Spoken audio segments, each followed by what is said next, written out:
ಓಂ ಶ್ರೀ ಗುರುಭ್ಯೋ ನಮಃ. ಓಂ ಚೈತನ್ಯಂ ಶಾಶ್ವತಂ ಶಾಂತಂ ವ್ಯೋಮಾತೀತಂ ನಿರಂಜನಂ ನಾದಬಿಂದುಕಲಾತೀತಂ ತಸ್ಮೈ ಶ್ರೀ ಗುರವೇ ನಮಃ. ತಸ್ಮೈ ಶ್ರೀ ಗುರವೇ ನಮಃ. ಶ್ರೀ ಭಗವಾನುವಾಚ ನೈನಂ ಛಿಂದಂತಿ ಶಸ್ತ್ರಾಣಿ ನೈನಂ ದಹತಿ ಪಾವಕಃ ನ ಚೈನಂ ಕ್ಲೇದಯಂತ್ಯಾಪೋ ನ ಶೋಷಯತಿ ಮಾರುತಃ.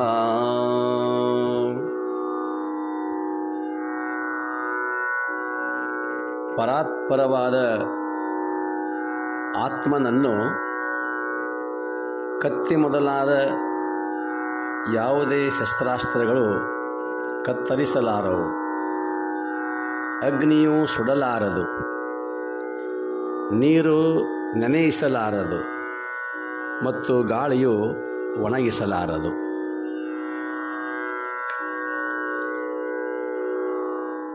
ಪುಣ್ಯಾತ್ಮರೇ, ತಮಗೆಲ್ಲ ಶರಣಾರ್ಥಿಗಳು.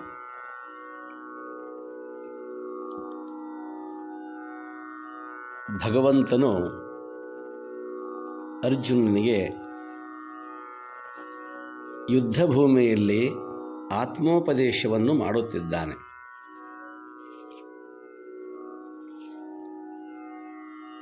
ಅರ್ಜುನನು ಆಸಕ್ತನಾಗಿ ಯುದ್ಧವನ್ನೇ ಮರೆತು ಅಧ್ಯಾತ್ಮ ಕ್ಷೇತ್ರದಲ್ಲಿ ಯಾವ ರೀತಿಯಾಗಿ ನಾನು ಯೋಧನಾಗಬೇಕು, ಅಲ್ಲಿ ಯಾವ ರೀತಿಯಾದ ಯುದ್ಧವನ್ನು ಮಾಡಬೇಕೆಂಬುದನ್ನು ಭಗವಂತನಿಂದ ಅರಿತುಕೊಳ್ಳುತ್ತಿದ್ದಾನೆ. ಈ ಶ್ಲೋಕದಲ್ಲಿ, ಹಿಂದಿನ ಶ್ಲೋಕದಲ್ಲಿ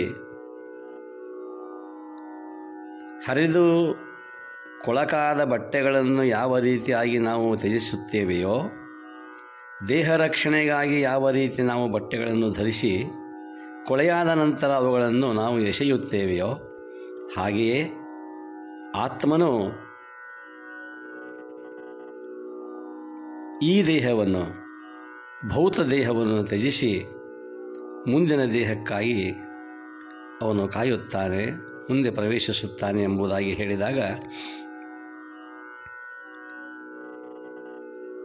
ಇವೆಲ್ಲವುಗಳನ್ನು ಅನುಭವಿಸುವ ಆ ಅರಿವು ಆತ್ಮಕ್ಕೋ ದೇಹಕ್ಕೋ ಎಂಬುದಾಗಿ ಅವನ ಪ್ರಶ್ನೆಯಾಗಿದೆ. ಆದರೆ ಭಗವಂತನ ಉಪದೇಶವೇ ಬಹಳ ವೈಶಿಷ್ಟ್ಯಪೂರ್ಣವಾದುದು. ಈಗ ಹೇಳುತ್ತಾನೆ, ಅರ್ಜುನ, ನೈನಂ ಛಂದಂತಿ ಶಸ್ತ್ರಾಣಿ. ಯಾವ ಶಸ್ತ್ರಾಸ್ತ್ರಗಳಿಂದಲೂ ನೀನು ಏನು ತಿಳಿದುಕೊಂಡಿದ್ದೀಯೋ ಅದು ಹಾಗಲ್ಲ. ಅವೆಲ್ಲ ಛಿದ್ರವಾಗಿ ಹೋಗತಕ್ಕಂಥವುಗಳು ದೇಹಗಳೇ ವಿನಃ ಆತ್ಮನು ಎಂದಿಗೂ ನಾಶವಾಗುವವನಲ್ಲ. ಯಾವ ಶಸ್ತ್ರಾಸ್ತ್ರಗಳಿಂದಲೂ ಅವನನ್ನು ಕೊಲ್ಲಲಿಕ್ಕಾಗದು. ಇಷ್ಟೊಂದು ವಿಜ್ಞಾನ ಕ್ಷೇತ್ರ ಬೆಳೆದಿದ್ದರೂ ಕೂಡ, ಆತ್ಮಾಹುತಿ ದಾಳಿ ನಡೆದರೂ ಕೂಡ ಆ ಪಾಮರರಿಗೆ ಅರಿವಿಲ್ಲ. ಅವರು ಸಾಯಿಸುತ್ತಿರುವುದು ಹೊರಗಿನ ಜಗತ್ತನ್ನು. ಆದರೆ ಆತ್ಮವಸ್ತುವನ್ನು, ಪರಬ್ರಹ್ಮ ವಸ್ತುವನ್ನು ಯಾವ ಬಾಂಬುಗಳಿಂದಲೂ, ಯಾವ ಆತ್ಮಾಹುತಿಯಿಂದಲೂ ಕೂಡ ಅದು ಸಾಧ್ಯವಿಲ್ಲ. ಅದು ಆತ್ಮಾಹುತಿ ಅಲ್ಲ, ದೇಹಾಹುತಿ. ಆತ್ಮ ಎಂದಿಗೂ ಆಹುತಿ ಆಗುವುದೇ ಇಲ್ಲ. ಅದು ನಿತ್ಯ ನೂತನ ಚಿರಂತನ. ಅಂಥ ವಸ್ತುವನ್ನು ಯಾವ ಶಸ್ತ್ರಗಳಿಂದಲೂ ಕೂಡ ಕತ್ತರಿಸಲಿಕ್ಕೆ ಆಗದು. ಬೆಂಕಿಯೂ ಸಹಿತ ಸುಡಲಾರದು, ನೀರು ಅದನ್ನು ತೋಯಿಸಲಾರದು. ಗಾಳಿಯೂ ಕೂಡ ಆ ಆತ್ಮವಸ್ತುವನ್ನು ಒಣಗಿಸಲಾರದು. ಪುಣ್ಯಾತ್ಮರೇ, ತಾತ್ವಿಕವಾಗಿ ನಾವು ಒಂದಿಷ್ಟು ವಿಚಾರ ಮಾಡುವುದಾದರೆ, ಈ ತಾತ್ವಿಕ ವಿಶ್ವದಲ್ಲಿ 4 ರೀತಿಯಾಗಿರುವ ವಸ್ತುಗಳಿವೆ. ಅದರಲ್ಲಿ ಮನಸ್ಸು, ಇಂದ್ರಿಯಗಳು, ಪ್ರಾಣಗಳಿಂದ ಕೂಡಿದ ಈ ವ್ಯಷ್ಟಿದೇಹ, ಇದಕ್ಕೆ ಈ ತೋರುವ ವ್ಯಷ್ಟಿದೇಹ, ಇದರಲ್ಲಿ ಮನಸ್ಸಿದೆ, ಇಂದ್ರಿಯಗಳಿವೆ, ಪ್ರಾಣಗಳಿವೆ, ಪಂಚಪ್ರಾಣಗಳು, ಪ್ರಾಣ, ಅಪಾನ, ವ್ಯಾನ, ಉದಾನ, ಸಮಾನ ಎಂಬುದಾಗಿ. ಎರಡನೆಯದಾಗಿ ಭೂಮಿಯನ್ನು ಮೊದಲು ಮಾಡಿಕೊಂಡು ಬಿಂದುವನ್ನು, ಮೂಲ ವಸ್ತುವನ್ನು ಕಡೆಯಾಗಿ ಸರ್ವ ಬೃಹತ್ ಪದಾರ್ಥಗಳಿಂದ ಕೂಡಿದ ಈ ಸಮಷ್ಟಿ ದೇಹ. ವ್ಯಷ್ಟಿದೇಹ ಸಂಕುಚಿತ, ಸಮಷ್ಟಿ ದೇಹ ಸಂಕುಚಿತಕ್ಕಿಂತಲೂ ಒಂದಿಷ್ಟು ಪ್ರಸರಣ. ಅಲ್ಲಿ ಪೃಥ್ವಿ, ಅಪ್, ತೇಜ, ವಾಯು, ಆಕಾಶಾದಿಗಳು ಕೊನೆಗೆ ಎಲ್ಲಿಯವರೆಗೆ ಪ್ರಕೃತಿಯಿಂದ ಆ ಕಡೆ ಇರುವಂಥ ಬಿಂದು ವಸ್ತು, ಅಲ್ಲಿಯವರೆಗೂ ಕೂಡ ಅಂಥ ವಸ್ತುಗಳಿಂದ ಕೂಡಿಕೊಂಡಿರುವಂಥದ್ದು ಈ ಸಮಷ್ಟಿ ದೇಹ. ಇನ್ನು ಮೂರನೆಯದಾಗಿ ಈ ವ್ಯಷ್ಟಿ ದೇಹಾಭಿಮಾನವನ್ನು ಪ್ರತಿನಿಧಿಸುವಂಥವನು ಜೀವಾತ್ಮ. ಅವನಿಗೆ ಶಾಸ್ತ್ರದಲ್ಲಿ ತ್ವಂ, ನೀನು, ತ್ವಂ ಪದದ ಅದು ವಾಚ್ಯಾರ್ಥ. ಇನ್ನು ಅದೇ ಸಮಷ್ಟಿ ದೇಹಾಭಿಮಾನಿಯಾಗಿರುವಂತಹ ಈಶ್ವರ, ಈಶ, ಆ ದೇಹಾಭಿಮಾನಿ ವ್ಯಷ್ಟಿಯಲ್ಲಿ ಜೀವಾತ್ಮ, ಇಲ್ಲಿ ಸಮಷ್ಟಿ ದೇಹದಲ್ಲಿ ಈಶ, ಅದು ತತ್ಪದದ ವಾಚ್ಯ, ತತ್ಪದ ಮೂಲ ವಸ್ತು. ಅದಕ್ಕೆ ಇಲ್ಲಿ ಸಮಷ್ಟಿಯಲ್ಲಿ ತತ್ಪದದ ವಾಚ್ಯಾರ್ಥವೆಂಬುದಾಗಿ ಹೇಳುತ್ತಾರೆ. ನಾವು ತಿಳಿದುಕೊಳ್ಳುವುದು, ಅರ್ಜುನನಿಗೆ ಬಂದಿರುವಂಥ ಸಂದೇಹವನ್ನು ನಿವಾರಣೆ ಮಾಡುವ ಸಂದರ್ಭದಲ್ಲಿ ವ್ಯಷ್ಟಿ ಮತ್ತು ಸಮಷ್ಟಿ ದೇಹಗಳು ಎರಡೂ ಕಾಲಮಿತ ಹಾಗೂ ಶಸ್ತ್ರಛೇದ್ಯ. ಜೀವನು ದೇಹದ ಅಭಿಮಾನಿಯಾದುದರಿಂದ ಅವನಿಗೆ ಕಾಲದ ಮತ್ತು ಶಸ್ತ್ರಾಸ್ತ್ರಗಳ ಭೀತಿ ಇದೆ, ಭಯವಿದೆ. ಜನ್ಮ ಮರಣಗಳು, ಸುಖ ದುಃಖಗಳು ಅವನನ್ನು ಸದೈವ ಬಾಧೆ ಕೊಡುತ್ತಿವೆ. ಸ್ವತಃ ತಾನು ಸಾಯದಂಥವನಾದರೂ ಜೀವ ಸಾವಿನ ಭಾವಕ್ಕೆ ಒಳಗಾಗಿದ್ದಾನೆ. ಆ ಜೀವಭಾವವನ್ನು ತೆಗೆಯುವುದೇ ಇಲ್ಲಿ ಮುಖ್ಯವಾದ ಉಪದೇಶವಾಗಿದೆ. ಪ್ರತ್ಯೇಗಾತ್ಮದೇವನ ಅಸ್ತಿತ್ವದ ಆಶ್ರಯದಲ್ಲಿಯೇ ದೇಹ ಹುಟ್ಟಿ ಅಳೆಯುವುದು. ಮನಸ್ಸು ಲೋಕಲೋಕಾಂತರಗಳಿಗೆ ಪ್ರಯಾಣ ಮಾಡುವುದು. ಅಹಂಕಾರ ಲಕ್ಷಾಂತರ ಕೋಟ್ಯಾಂತರ ದೇಹಗಳಲ್ಲಿ ಅಭಿಮಾನ ತಾಳುವುದು. ಚಿತ್ತು ಆ ಎಲ್ಲ ದೇಹಕೃತ ಕಾರ್ಯ ಸಂಸ್ಕಾರಗಳನ್ನು ಶೇಖರಿಸುವುದು, ಸಂಗ್ರಹ ಮಾಡುವುದು. ವಿಶ್ವಚಕ್ರದ ಮೂಲವೇ ಆ ಬಿಂದು ವಸ್ತು, ಅದೇ ಆ ದೇವ.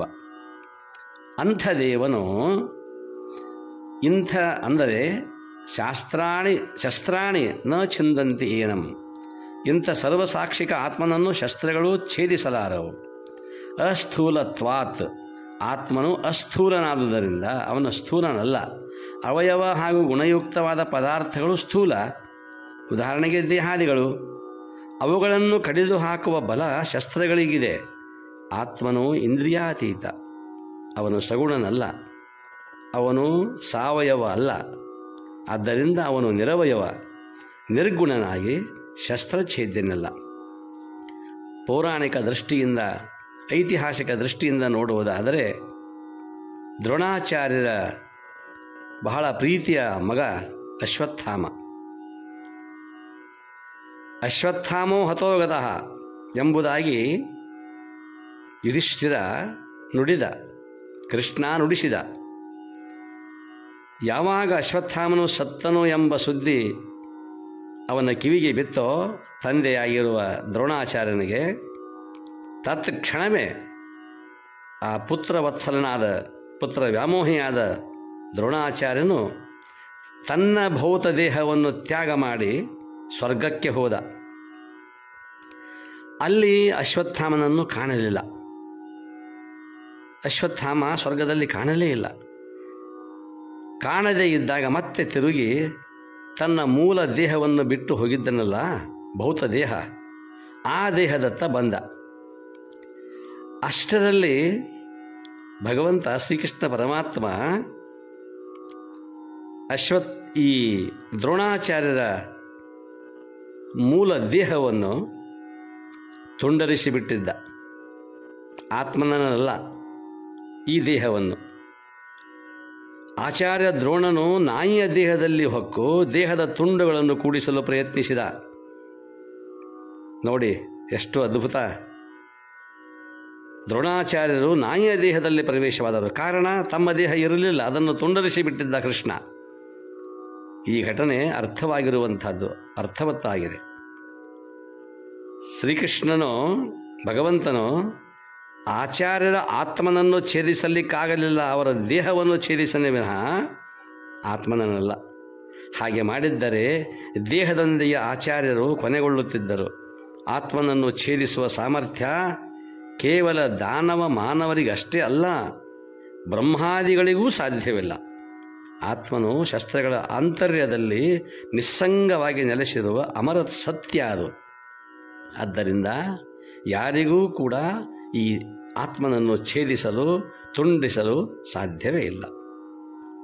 ಎರಡನೆಯದಾಗಿ ನ ದಹತಿ ಪಾವಕಃ, ಅಣುವಿನಿಂದಾದ ಪದಾರ್ಥ ಅಗ್ನಿಗೆ ಆಹುತ. ಉದಾಹರಣೆಗೆ ಕಟ್ಟಿಗೆ, ದೇಹ ಅಣುಘಟಿತವಾಗಿರುವಂಥದ್ದು. ಇವುಗಳನ್ನು ಅಗ್ನಿ ದಹಿಸದೆ ಬಿಡದು.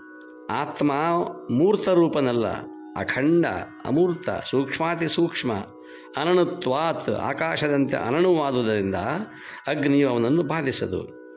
ಅವನು ಅಗ್ನಿಯ ಅಂತರ್ಜ್ಯೋತಿ, ಅಗ್ನಿಯೇ ಸಾಕ್ಷಿಯಾಗಿ ಅಗ್ನಿಯಲ್ಲಿ ಅಗ್ನಿತ್ವ ಅನ್ನುವಂಥದ್ದು ಕೊಟ್ಟಿರುವುದೇ ಆತ್ಮವಸ್ತು. ಅದು ಸಾಧ್ಯವಿಲ್ಲ. ನ ಕ್ಲೇದಯಂತ್ಯಾಪಹ, ಸ್ಪರ್ಶಯೋಗ್ಯ ಪದಾರ್ಥಗಳ ಮೇಲೆ ನೀರಿನ ಅಧಿಕಾರ. ಉದಾಹರಣೆಗಾಗಿ ಬಟ್ಟೆಗಳಿವೆ, ಅರಿವೆಗಳಿವೆ, ಅವುಗಳನ್ನು ತೋಯಿಸಬಹುದು. ಆದರೆ ಉಪ್ಪಿನ ಹರಳುವು ಕೂಡ ನೀರನ್ನು ಸ್ಪರ್ಶ ಮಾಡಿ ಅದು ನೀರಾಗಿ ಹೋಗಬಹುದು. ಆತ್ಮನು ಅಸ್ಪರ್ಶತ್ವಾತ್, ಅಸ್ಪರ್ಶನಾದುದರಿಂದ ಅವನನ್ನು ನೀರು ನೆನೆಸದು. ಅವನು ನೀರಿನ ಅಂತಃಸತ್ವ. ನೀರು, ದ್ರವತ್ವ, ಶೀತಲತೆ ಎಲ್ಲವನ್ನೂ ಪ್ರಕಾಶಿಸುವ ಅಧಿಷ್ಠಾನ ಅಚ್ಯುತ ದೀಪ ಆ ಆತ್ಮವಸ್ತು. ನ ಶೋಷಯತಿ ಮಾರುತಃ, ಹಸಿಯಾದ ವಸ್ತುವನ್ನು ಒಣಗಿಸುವುದು ಗಾಳಿ.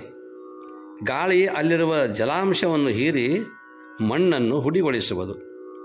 ತೊಯ್ದಿರುವ ಮಣ್ಣನ್ನು ಗಾಳಿ ಬೀಸಿದಾಗ ಆ ಮಣ್ಣಿನಲ್ಲಿರುವ ಆರ್ದ್ರತೆ ಒಣಗಿ ಹೋಗುತ್ತದೆ. ಪುಷ್ಟವಾಗಿ ಬೆಳೆದ ದೇಹ ಗಾಳಿಯ ಹೊಡೆತಕ್ಕೆ ಸಿಕ್ಕರೆ ಒಣಗಿ ಬಿಡಬಹುದು. ಆಕಾಶದಂತೆ ಆತ್ಮನು ಅಸ್ನೇಹ, ದ್ರವಹೀನ. ಅಸ್ನೇಹತ್ವಾತ್, ಜಲಾಂಶವಿಲ್ಲವಾಗಿ ಗಾಳಿಯ ಆಟ ಅವನ ಮೇಲೆ ಆಗದು. ಅವನು ಗಾಳಿಗಿಂತ ಸೂಕ್ಷ್ಮ, ವಿಸ್ತಾರ ಹಾಗೂ ಹಗುರು. ಅವನು ಗಾಳಿಯ ಆತ್ಮ. ಕೊನೆಯದಾಗಿ ಆಕಾಶ ಅವನನ್ನು ತನ್ನ ಅವಕಾಶದಲ್ಲಿ ಬಂಧಿಸಲಾರದು. ಅಜಡತ್ವಾತ್, ಯಾಕೆಂದರೆ ಆತ್ಮನು ಅಜಡ, ಆಕಾಶ ಜಡ.